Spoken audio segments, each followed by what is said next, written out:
আমাদের ক্লাসের মধ্যে চলে আসলো কিভাবে? দারোয়ানের চোখ ফাঁকি দিয়ে চলে আসছে মনে হয়। এই ছেলে, এখানে ভিক্ষা দেওয়া হয় না, এটা একটা ক্লাসরুম। তোমার যদি ভিক্ষা নিতেই হয় তুমি নিচে ওয়েট করো, যাওয়ার সময় কেউ তোমাকে সাহায্য করে যাবে। ক্লাসরুমে বাধা দিও না, যাও যাও। যা ক্লাসে দেবে, যা বেরো। সবাই কেমন আছো? সবাই ভালো আছে। স্যার, কে তুমি? কি দরকার এখানে? স্যার ও তো ভিক্ষুক, দারোয়ানের চোখ ফাঁকি দিয়ে চলে আসছে। না স্যার, আমি নূর ইসলাম, ইফতেখার স্যারের লগে দেখা করতে এসেছি। আমি তো ইফতেখার স্যার। আমার কাছে কেন এসেছো বলো? আপনি ইফতেখার স্যার? হ্যাঁ। আমি ভুবনপুর গ্রাম থেকে আইছি। এই যে চিঠি আছে। আমার একমাত্র নাতি, আজ থেকে ওর সব দায় দায়িত্ব তোমার। ওর অনেক স্বপ্ন, পড়াশোনা করার। ইতি তোমার প্রিয় শিক্ষক। Sir okay. ওর নাম হচ্ছে নূর ইসলাম। ও আমার প্রিয় শিক্ষকের একমাত্র নাতি। ও এখন থেকে তোমাদের সঙ্গে পড়াশোনা করবে। স্যার ওরে তো দেখতে ভিক্ষুক মনে হইছে, আর ও আমাদের সাথে প্রাইভেট ভার্সিটিতে পড়বে স্যার। ওকে দেখে খুব সাধারণ মনে হয়, তাই না? ও অসাধারণ ব্রিলিয়ান্ট একজন ছেলে। সেটা কয়েকদিন পরেই তোমরা টের পাবে। ও হচ্ছে আমার মেয়ে, ওর নাম চাঁদনি।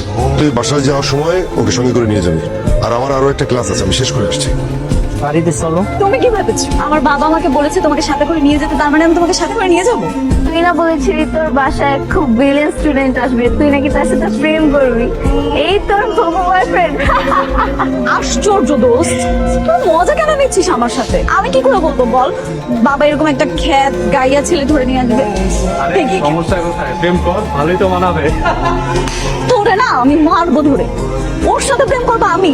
আমার ক্লাস দেখতেছিস না? আমাকে দেখে বসতেছিস না? তোকে দেখে তোমার ঘৃণা লাগতেছে? একটু জীবনেও না। আমি তোকে আমার বাসায় নিয়ে যাব না।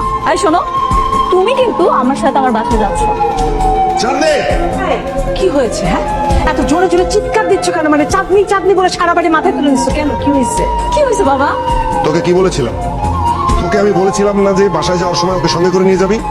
আনিসনি কেন? একা একা কেন চলে এলি?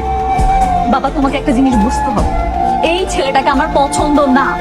এমন একটা খ্যাত ছেলের সাথে আমি একই রিক্সা করে আসবো, এটা তো আমি কল্পনাও করতে পারতেছি না। দেখলে দেখলে, তখন তো খুব লাফালাফি করেছিলি, নাচানাচি করেছিলি, এই করবি সেই করবি, ও এলে খুব ভালো হবে। কেন এখন কেন পছন্দ হচ্ছে না তোমার? আর ধুর, শুধু কি তোমাকে বলেছে নাকি? ও তো আমাকেও বলেছে এই করবে সেই করবে, সঙ্গে যাবে। হ্যাঁ আমি বলেছিলাম মা, আমি বলেছিলাম, কিন্তু আমি কি জানতাম বাবা প্রত্যেক একটা গাইয়া ছেলেকে নিয়ে আসবে? আমি যদি জানতাম তাহলে বাবাকে নিষেধ করতাম। এই ছেলেকে আমার কেন নিয়ে আসছে? এত বেশি বিয়াদবি করো না। স্টুডেন্ট হিসেবে তোমার চেয়ে ও অনেক বেশি ব্রিলিয়ান্ট, আর ওর যে যোগ্যতা আছে সেটা তুমি কোনো দিনই অর্জন করতে পারবে না। যাও। হ্যাঁ হ্যাঁ, তোমাদের যেহেতু এত ভালো লাগতেছে তাহলে তোমরা মাথায় তুলে নাচো। আমাকে এগুলো